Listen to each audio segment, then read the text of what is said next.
Olá pessoal, tudo bom? Aqui é o professor Gerson. Hoje a gente vai falar um pouquinho sobre o Brexit, o movimento de saída do Reino Unido do bloco econômico União Europeia.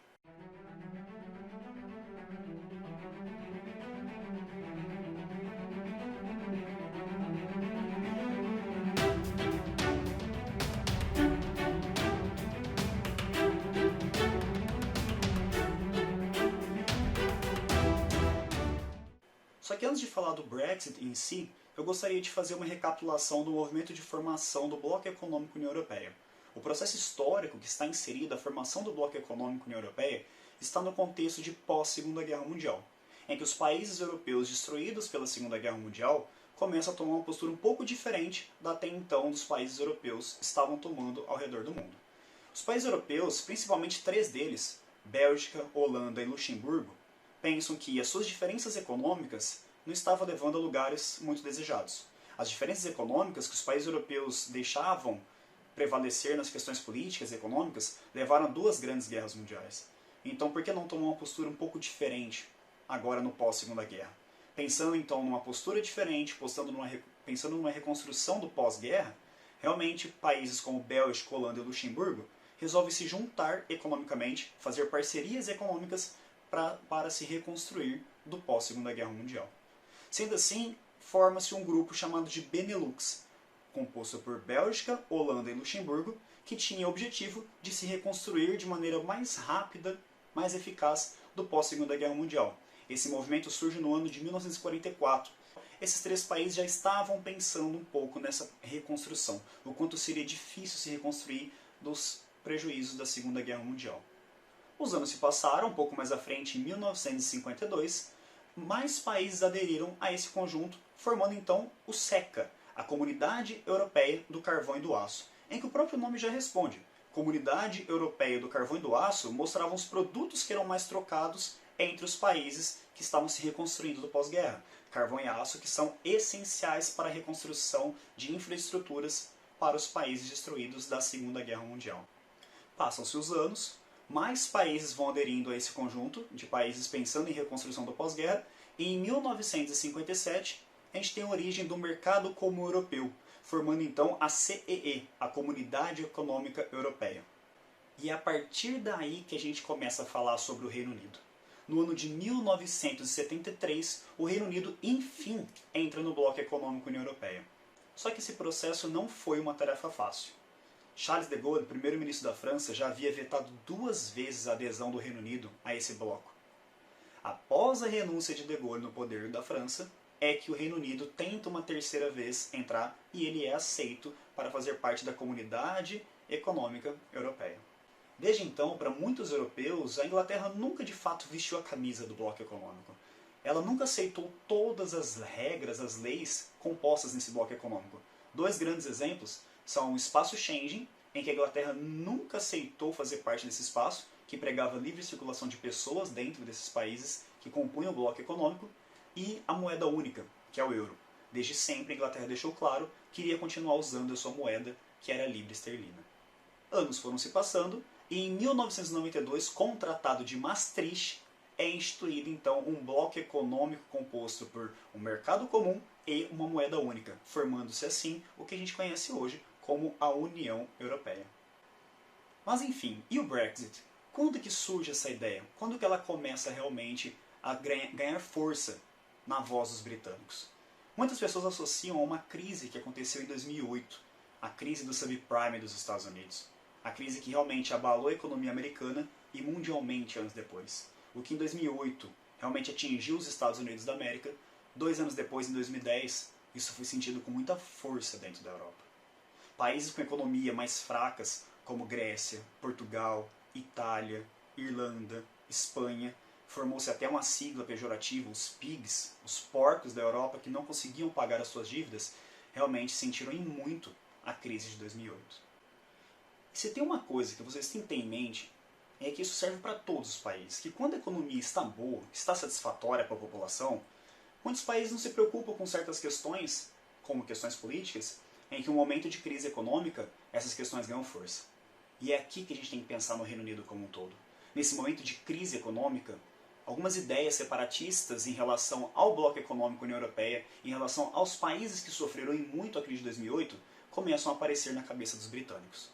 E é nesse contexto de crise em que o ex-primeiro-ministro britânico David Cameron, pensando em popularidade, pensando em reeleições em 2015, quando ele foi eleito em 2010, ele começa a discursar sobre a ideia de que os britânicos precisam ter o direito de votar.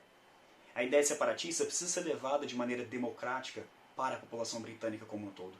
Então ele faria sim um plebiscito para dar voz à sua população, para dar o direito dos britânicos de decidirem se eles querem ou não permanecer no bloco econômico União Europeia.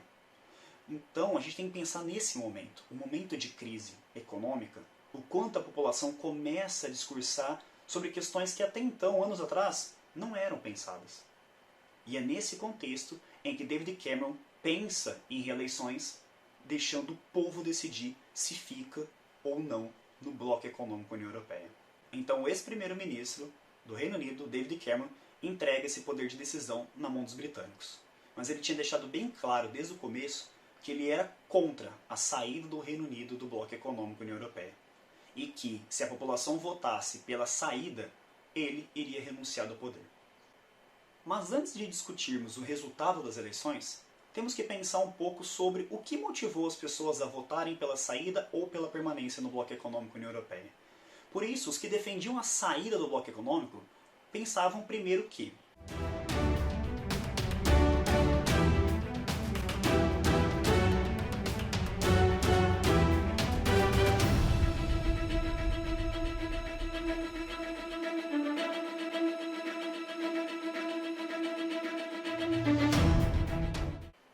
dentre os argumentos da saída, eu queria citar três principais. O primeiro deles em relação aos custos. Segundo o Reino Unido, a União Europeia custeava muito dinheiro em impostos para que o Reino Unido permanecesse no bloco econômico União Europeia. O segundo motivo é em relação aos imigrantes. De acordo com os britânicos, tinha uma facilidade muito grande dos europeus irem para o Reino Unido e dentre esse fluxo de pessoas como são da Europa, muitos imigrantes não eram desejados pelo Reino Unido. Entre eles, imigrantes vindo de continentes africano, asiático, principalmente do Oriente Médio. De acordo com eles, mesmo não fazendo parte do espaço Schengen, esse fluxo era muito intenso por esses imigrantes virem de dentro da Europa. Muitos britânicos utilizavam até o termo de que esses imigrantes eram um fardo para a economia britânica, em que custeava muitos gastos para os cofres britânicos. E o terceiro motivo é de que a União Europeia estava se institucionalizando demais, criando regras que pareciam mais uns Estados Unidos da Europa, em que a Inglaterra nem sempre concordava com esses gastos, com essas leis. Já aqueles que pensavam em uma permanência, pensavam da seguinte forma: sim, realmente custeava muito para os cofres britânicos a permanência do Reino Unido no bloco econômico, mas isso era compensado. O fluxo de mercadorias entre eles era gigante. Realmente, o Reino Unido ganhava muito dinheiro pelo fato de permanecer no bloco econômico, já que boa parte de suas exportações eram em direção à União Europeia. Outros povos já acreditavam que Londres era um grande centro financeiro e econômico dentro da União Europeia, e a saída poderia diminuir essa importância como um todo. Essa importância de influência que o Reino Unido tinha na Europa e no mundo como um todo poderia ser reduzida se ela se desmembrasse do bloco econômico. E um terceiro motivo é de que o Reino Unido, dentro da União Europeia, estava se tornando um grande polo científico, em que o fluxo de cientistas e investimentos dentro do Reino Unido por fazer parte da União Europeia era muito grande, e que isso poderia ser muito reduzido com a saída do bloco econômico. E enfim, vamos falar dos resultados das eleições. Por uma margem muito apertada, 51,9% dos votos, os britânicos optaram pela saída. E o que é interessante nós observarmos dessas eleições é que as grandes e médias cidades optaram pela permanência, enquanto as cidades menores optaram pela saída do bloco econômico. Se a gente for pensar, nas grandes e médias cidades, a maior parte da população é composta por jovens e adultos que compõem a população economicamente ativa do Reino Unido. Ou seja, boa parte desses jovens e adultos não votaram pela saída, e sim pela permanência. E como já esperado, David Cameron vai ter que renunciar do poder, já que ele tinha dito que se optarem pela saída, alguém que desejaria que o Reino Unido saísse do bloco econômico é que deveria levar o país a essa saída. David Cameron então renuncia e no mesmo ano, em 2016, Theresa May assume a responsabilidade de tirar o Reino Unido do bloco econômico União Europeia. Em 2016, Theresa May assume o posto de primeira-ministra do Reino Unido e ela tem uma dificuldade muito grande de aprovar realmente um acordo que tanto o parlamento britânico quanto a Inglaterra assinasse e concordasse com a saída do Reino Unido. Ela tenta esse acordo de 2016 e 2019, em que ela não consegue, acaba renunciando ao poder e o seu sucessor, Boris Johnson, assume essa responsabilidade. E consegue, em que no dia 31 de janeiro de 2020, Boris Johnson, enfim, consegue a autorização do Parlamento Britânico e da União Europeia para que o Reino Unido fosse livre para sair do bloco econômico União Europeia. As consequências do Brexit são muito incertas. É estipulado um prazo de 1 a 2 anos para que ambos os lados se acostumem com essa situação de separação. Uma delas é em relação ao fluxo de turistas, que com certeza vai ser alterado por uma dificuldade um pouco maior para que esses turistas cheguem às Ilhas Britânicas. A moeda já não é um dos grandes atrativos, já que a libra esterlina sempre foi um pouco mais cara que o euro. Outro exemplo é o fluxo de mercadorias e capitais, que também vai ser alterado com esse movimento de saída. E o movimento do Brexit não é uma situação isolada desse momento de crise econômica mundial. Após 2008, outros países também tomaram posturas um pouco diferentes daquela que eles iam tomando. Um exemplo é o próprio Estados Unidos, que até então, com as eleições de Donald Trump, começa a endurecer cada vez mais o fluxo de imigrantes dentro do seu território, construindo um muro, terminando, na verdade, finalizando a construção de um muro entre as fronteiras do México com os Estados Unidos. Outro exemplo é a Hungria, tentando também barrar cada vez mais a chegada de imigrantes. Movimentos conservadores surgindo pelo mundo, como por exemplo na Itália. Então, realmente, as consequências da crise econômica de 2008 ainda não acabaram, e não foram só sentidas dentro do Reino Unido. Nós podemos citar isso em vários outros países. Então, as consequências de uma crise econômica mundial que nós vivenciamos em 2008, ainda temos consequência dela até os dias de hoje.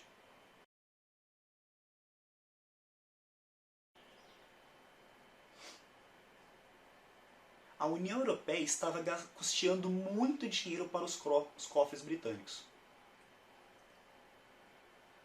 A União Europeia estava custeando muito dinheiro para os cofres britânicos. A União Europeia estava custeando muito dinheiro para os cofres britânicos, meu Deus. Que a União Europeia estava custeando muito dinheiro para os